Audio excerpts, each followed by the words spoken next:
My guest today is Shrupti Shah, the Managing Director of Government and Public Service Practice at Deloitte. Shrupti, thanks so much for taking the time to join me. Thank you. Thanks for having me. Let me set just a little bit of context for our discussion today. As we all know, agencies are well on their way on their AI journey. Recent data shows a strong majority are still, though, in their early stages of maturity. The challenges agencies still must overcome include everything from defining and developing trustworthy AI, developing the workforce skill sets they need around data and AI management, and of course, budget and resources, never enough, and as you want to continue to do those investments. Now, despite these challenges, there's a lot of excitement and actually a lot of desire to see how AI can impact agency mission areas and improve their decision making. So for what federal leaders need to continually do to assess, understand when it comes to adopting artificial intelligence, we're going to turn to you, Shrupti Shah. You're our expert today. So let's start at the beginning. There's a lot of excitement around AI. What should government leaders keep in mind, and how is that really different than maybe in the private sector? So the dynamics of government are very different from the private sector. In the private sector, you have this competitive force that says, you either innovate or you become obsolete. In government, actually, the forces are to keep things in the status quo. It's much riskier for an individual to change the status quo. Unlike the private sector, if you take a risk and it pays off where, you might get a nice bonus or promoted and rewarded, in government, you may take a risk, it pays off, and that's all well and good, and you may get, a nice kind of thank you. But if it goes wrong, you're in front of a Senate committee and your career is on the line. And so the kind of risk-reward ratio is very different in government. And so public servants, and I say this as an ex-public servant, are naturally risk-averse, especially when it comes to adopting brand new, untried or untested technologies. Now, this has been the case, that risk aversion, for decades. Mm-hmm. You probably can go back to the World War II and beyond about risk aversion. They have to overcome it because AI is changing the way we look at things, the way they make decisions, the way we process information. So I think that's why we're seeing a lot of agencies start to take those baby steps. Yes. What's the consideration as they start to kind of do that, crawl, walk, run, for lack of, we'll use that old terminology for technology adoption? So I think an agency needs to look at not adopting AI for the sake of AI, but where will it really enhance its mission? And so I think there are three key areas where AI can fundamentally help in improving its services to citizens directly, through chatbots, through being able to reduce wait times for services, to be able to make better policy is another one, to be able to combine various sources of data and say, this is where I need to pinpoint this initiative or policy or program to get the maximum impact. So to actually add new nuanced layers to our policy making. And the third one is actually improving back office operations such as procurement, day-to-day operations, some of which are often quite routine or require a common set of decisions. And then, where in my mission is AI going to help? Let's go through each of those maybe just briefly. I think the reduced wait times, chatbot, citizen services, we're seeing it across a lot of different kind of forward-facing agencies. They see the risk is lower. Mm-hmm. Is that what you hear when you talk to your clients in the government space about, okay, I can get behind that. That's easy to I have less worrisome. Yes, I think so. When you can demonstrate that there's a clear impact on service delivery that is beneficial. So is it making something better, faster, cheaper for individuals? Then, that agency has then become free to invest its limited resources in kind of harder problems to solve that can't be addressed with AI. And so it's a fairly kind of logical thing to be able to grasp, but also something that resonates with why people became a public servant. You did it in order to improve services. I'd say that public service is a choice that's not just of a job, it's of a calling. And people want to see, as a public servant, how their day-to-day work impacts other people. And that actually leads us to, and let's skip over the better policies, but that back office side, because that's very similar there. How they can use AI and other emerging technologies to make better decisions or to understand that side of the back office. Is that another area that you're seeing a lot of excitement around, or a lot of at least interest to do more than dip their toe in? Yes, and I think it's particularly true of regulators. So there are back office functions where, an inspection regime may go and kind of randomly select, some of its customers to go and audit and to check that they're compliant. AI can help identify those that are, that pose the greatest risk through being able to combine sources of data and make much more informed decisions and get a better return on the investment for the choices they make in terms of where are the riskiest parts of my industry that I need to pay closer attention to in order to protect the public. And so I think even in back office areas you can demonstrate how ultimately it's creating a public good and public value. I think the introduction of robotics process automation, early kind of that early AI, if you will, or more simple AI, got folks comfortable. Oh, I don't have to do that task, that what they termed low value task, that redundant task. And are you seeing agencies build in that direction? Hey, we used RPA for this. Now we can go to that more intelligent automation, more intelligent AI. Yes, and some agencies do see it as a natural evolution.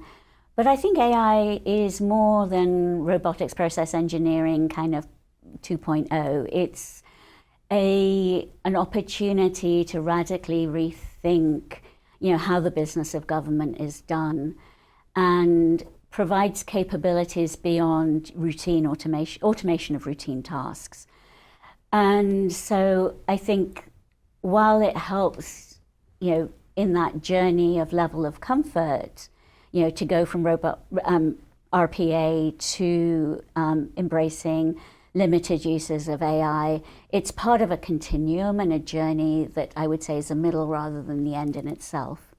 I think when we ever talk about new technologies, whether it's AI or cloud or cybersecurity, you pick the topic, there's never an end. There isn't. We'll be here forever talking about these. Absolutely, and that's great. That's a great part of my job. The last piece, and this kind of fits in well, is the policy side and really bringing the data sources together to understand the policy decisions. And let's be clear, we're not saying AI will make any policy decisions. That's no one's ever going to say that, or at least in our lifetime probably. But going forward, but they can understand, hey, they have more data at their fingertips to understand, hey, this grant impacted this community this way. Maybe that's going to influence how I do the next grant, and so on and so forth. Talk a little bit about that impact. Exactly. It allows you to bring together diverse data sources. One could be on impact, but another one could be the nature of the community it served. So this policy works particularly well in an urban environment where unemployment levels are like this. But it doesn't work so well here. And therefore, when I'm thinking about where I focus a particular kind of grant, then I'm going to get a better return here than there. And as a public servant, you don't have the time to grasp 40 different data sets to really be able to unpick those nuances, and to have AI be able to identify those patterns for you. Because unless you know exactly what you're looking for, you can't see the pattern, but AI can identify patterns where you may not have been looking. Are you starting to see, of the three areas that we've kind of gone through, is one ahead of the other? Is one more, when we talk about that risk aversion piece, people feel more comfortable with in the public sector?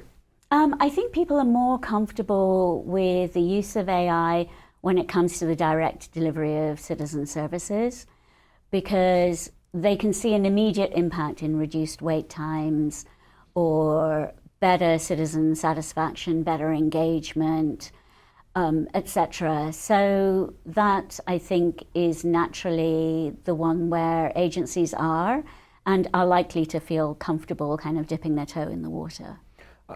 I think the one that has the most potential, and you can tell me if I'm wrong, of course, is the policy one. I really find that fascinating, this idea of pulling all these data sets and understanding how that policy can work, again, to use your example, in this urban area, but not in the rural area, or with this type of population, but not maybe that type of population. We need to tweak it a little bit. Does that garner a lot of excitement among the federal executives you talk with? I think it's harder to explain, but those who are the federal executives who are already in the kind of evaluation shops, the evidence-based policy making area, or the strategy areas of their agency, they see a lot of potential in this. It's one that is probably the most difficult to communicate to a lay audience. And therefore it's harder to kind of get a big movement of support around it. But certainly those who are used to kind of working with a lot of data to get the best out of their policies and programs are very excited about this. I imagine as well that once you can show how this all works together, which I'll put you on the spot for a second. Any examples that you can think of, anything that comes to mind where you think an agency or an organization is doing this already today, or at least starting to dip their toes in, but the more you can show it, oh, okay, I get it. Now I can be more excited for it, because as you said, sometimes it's hard to get your head around it. So I have an analogy. It's not AI, but it was an example that the UK tax authority did by using data and analysis. They had a group of people who were constantly late paying their taxes. There was about 100,000 of them.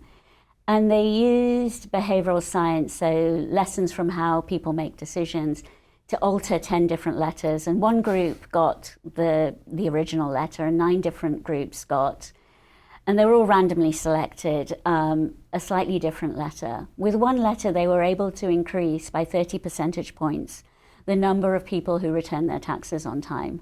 And they estimated that actually the extra inspectors would have cost £30 million.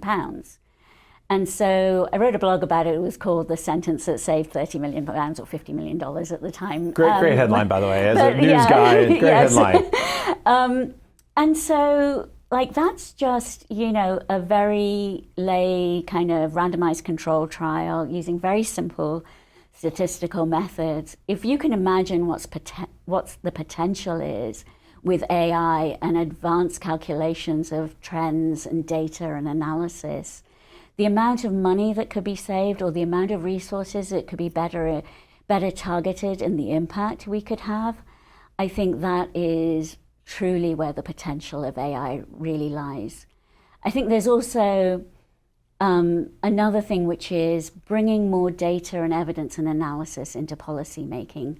You can show that, often policies are age-old and they're trusted to work, but they may not work anymore.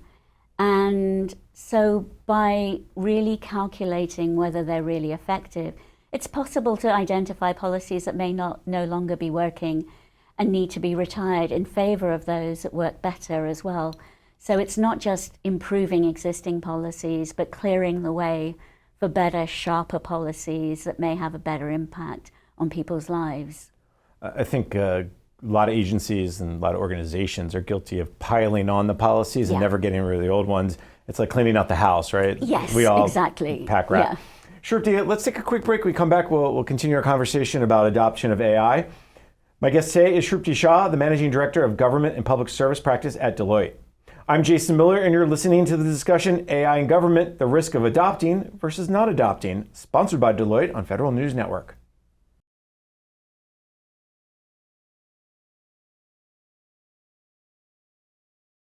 Welcome back. You're listening to the discussion AI in Government, the Risk of Adopting versus Not Adopting, sponsored by Deloitte on Federal News Network. I'm your host, Jason Miller. My guest is Shrupti Shah, the Managing Director of Government and Public Sector Practice at Deloitte. Now, Shrupti, last segment we talked a lot about the risk aversion of agencies. We talked about this idea of where they can start kind of dipping their toe in it, and you mentioned 3 really good examples. At the same time, what if an agency or a federal leader says, I'm just not going to do it? It's not worth it. I don't see any benefit. What's that risk of not adopting AI at this point? I can really understand why a government executive would say it's not worth the risk. I don't want to do it, because there's a lot of factors that lead to people being scared of like taking on new technologies. And as we talked about earlier, it's different than in the private sector. But I would also say that often when we think about risk, we weigh it in terms of like the status quo versus doing, but also we need to think about the risk of the status quo, the risk of doing, and the risk of not doing. And that's incredibly real as well. So if I don't go down this path, where am I leaving myself vulnerable? And in the case of AI, I think, I am losing opportunities to tighten my security and to reduce my vulnerability against malicious actors, because they will be using this technology without a doubt. So lower preparedness in general. I think it's also important that as we seek to attract the brightest and best and technological minds to government, if we say we're not embracing this huge fundamental part of new technology, we're going to lose the war for talent, and we're going to lose those minds to the private sector, where we really want them doing good in the public sector. And we also kind of risk lagging in terms of international competitiveness. And finally, in terms of citizen services, all of the major retail agent organizations that we interact with on a daily basis, whether it's our internet shopping or other services, commercial services we interact with, are using AI, and they're using it to improve the customer experience. If the customer experience or the citizen experience from public services is so much behind that of commercial, we risk losing trust in government, because we're so behind and we're not meeting expectations that have been raised by private sector counterpart services. I think the cyber piece is clear. As you mentioned, if you're not using it or looking at it, and the bad guys then probably have a leg up. But let's maybe go through each of the other ones. I'm going to work backwards. The citizen services, trust in government. That piece is so critical, and I think that the Biden administration has really focused a lot on improving citizen services, addressing the trust issues. How do you make that connection between, hey, if I use AI, I get better citizen services? So it wouldn't just be an adoption of AI per se. It's not going to magically solve all your customer service. I'm sorry to say, your customer service issues. But it is possible to take a clear look at the services you provide from a customer perspective and say, where does AI have the ability to make this service better, faster, cheaper, so that my agency is able to focus its limited resources on things that can't be supported by AI? Does it save on transaction costs? Does it save the average wait time that someone needs to apply for a government service or a benefit to them receiving it? Does it actually make the whole process simpler, less cumbersome on the individual, because they're not answering the same question 4 times on 3 different forms?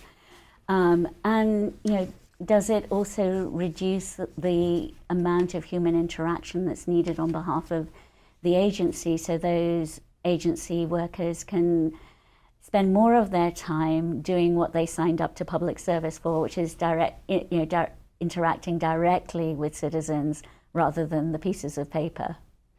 I'm glad you brought up the process simpler piece, because there's obviously frustration from all of us, no matter if you're dealing with public sector or private sector. You know my information. I called you. You asked me to identify myself through my address. I gave it to you. And then you asked me, what's your address? You have it in front of you, right? So I think that's a key piece. But at the same time, agencies also, the workforce side is there's never enough people to answer enough calls, the wait times. Is that, again, another easy is not the right word, but more comfortable, less risky approach to adding AI? Is that the conversation you're having with some of the clients too? Yes, absolutely. I think, direct contact with customers, especially when the queries are rather common. AI is able to sort through kind of simple language and be able to find, the answer for citizens much faster than an individual, than you could get from an individual by waiting for them to become available. And so that's kind of readily understandable. But I'd like to go back to your point about, answering the same question again and again. And this is an example, a rather sad example from a while ago, where my mother passed away in the UK, and on picking up the death certificate, I was asked if I wanted to sign up for a service called Tell Us Once. And you can imagine it's one of the most challenging, most difficult times of your life. And I just filled in the form and said yes. Over the course of the next few months, all government agencies, state and local, including, as well as banks, the Postal Service, sent me a letter saying, we're really sorry about your loss. Here's what you need to do to settle your mother's accounts and affairs. It was a really challenging time with so much going on, and there the government was connecting, in this case, this one piece of data, which is the registration of the death on a death certificate, and helping me at a really, really challenging time of my life. And so I think, this was a process issue, but if you could imagine AI being used to be able to help citizens at particular life stages where they need to interact with a bunch of government agencies. In the example I just used, even banks and commercial entities were using this service to close down her affairs as well, and to help me with the bureaucracy of that. So AI has the fundamental potential to be able to, serve citizens with one voice in an empathetic, truly person-centric way. And I think that's where the real advantageous kind of benefits will be as far as citizens can see them. Really do appreciate you sharing that example. Obviously, sorry for your loss. It doesn't make things easier, but at least you're not... Can we see your death certificate? Can you see the death certificate over and over and over again? I think that just because it's a reminder of the loss. So I think it's a really great example, and we should maybe America could adopt that. Yes. Want to shift over to the barrier side, because so the risk of not adopting is real. You laid that out. But so I want to adopt it. What do I have to overcome? I mentioned a few at the front end. The budget resources are always going to be challenging. The workforce side of it. There's this finding the right use case. What are you seeing as some of those biggest barriers, and how to overcome them? So I think there's three main barriers. One is, simple capacity issues. Do I have the skills, capabilities, and resources to be able to do this? And there are ways to be able to overcome that through being able to share resources, precious resources across agencies, skills across agencies, to pool necessary capabilities so that, ones that are particularly rare can have multiple impacts in different areas. Another barrier is looking at the cultural side of things. This is a big change for a lot of people in the nature of work, and public sector employees and their representatives might naturally be quite fearful of the change that it will mean, in terms of the job that they signed up for and the way that they wanted to serve the public. And another cultural component is the risk aversion that we've already talked about. Those can be addressed by, I think, really looking at job augmentation rather than job replacement, saying this actually frees up workers to do what they want to do more of, and less of the downside of their job, which is the kind of lower value bureaucratic tasks, to really kind of bring the value of what the public service element to their work. In terms of risk aversion, I think piloting is a great way to address that risk. There are some regulators around the world that have adopted regulatory sandboxes where they've partnered with industry to test new products and services in a safe way so that they can, assess whether that product or service is safe for public consumption at later times. And so kind of partnering with to reduce later risks whilst not kind of impeding innovation in the industry that they're regulating. And then the final one is around regulatory certainty. That's something the private sector doesn't have. Yes, they are regulated, but government faces an additional layer of concerns, quite rightly around equity, equal access to services, and I think credit is due to this government, the US government, and governments around the world for rapidly putting in place series of directives and rules and frameworks so that agencies know the parameters within which they can operate and the principles that they need to abide by. Now, as we kind of evolve, the rules will need to evolve with us, but I really commend governments that are working kind of with their agencies not to impede innovation and the adoption of AI, but working with them to harness its potential in a safe and responsible way. Shrupti, we have about a minute left of our conversation, unfortunately. So before I let you go, I want to ask you to leave the audience. What's the big takeaway from our conversation? What do you want to make sure? What's the message that they get about adopting AI and why they should versus not? So I'd say three things. First, be very focused around the mission. Don't adopt AI for AI's sake. Where is it going to really help the mission of my agency? Secondly, think about not just the risks of doing, but the risks of not doing and, being left behind, both the level of commercial services, but also internationally, and the vulnerabilities that you may put through. And that it's not a kind of end game, it's an evolution. And so it can take small steps. You don't need to do everything everywhere all at once. Take it as an evolution of short steps to slowly harness it piece by piece. All right, great advice. Unfortunately, we're out of time for today. So let me thank my guest. Shrupti Shah is the Managing Director of Government and Public Service Practice at Deloitte. Shrupti, thanks so much for taking the time. Thank you. I'm Jason Miller, and you've been listening to the discussion AI in Government, the risk of adopting versus not adopting, sponsored by Deloitte on Federal News Network. For more on this discussion, visit federalnewsnetwork.com and search Deloitte.